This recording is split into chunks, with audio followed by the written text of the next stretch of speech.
मला थोडक्यात माहिती विचारू. मला सांगा जरा विशेष काही. नमस्ते. इथली कथा अशी आहे की राम प्रभू आणि लक्ष्मण प्रभू ज्यावेळेस सीतेमातेच्या शोधात जात होते तेव्हा ते या मार्गाने गेलेले आहेत आणि हे रामायणामध्ये घडलेली कथा या ठिकाणी झालेली आहे.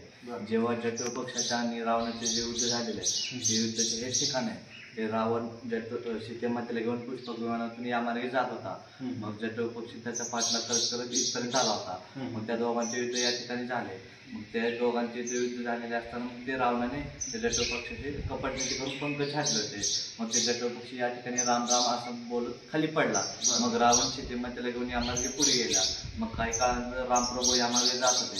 मग ते जटो राम राम असं खाली ओरडत पडला होता. मग ते कानी रामाच्या बोल गेले. मग ते रामाने बघितलं की रामप्रभूंनी मग ते जटोनी सगळी कहाणी सांगितली की रावणने सीतेमातेला घेऊन या मार्गे असे गेलेले आहे आणि माझे इथं कपटनीती करून माझे पंख छाटलेले आहेत.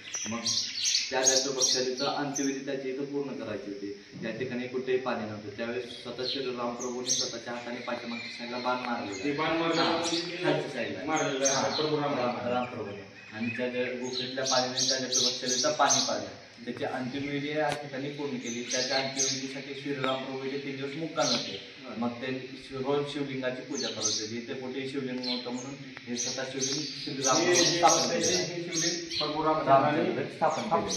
3 दिवस मुक्काम करून या शिवलिंगाची पूजा केलेली आहे आणि या मार्गे अशा पूर्वी सीतेमातेचे शोधत गेलेले आहे. आणि रामप्रभूने जे बाण मारलेले आहे तुम्ही 12 महिने कधी त्या गुफेतलं पाणी कधी कमी पण होत नाही आणि कधी पाणी वाढत पण नाही.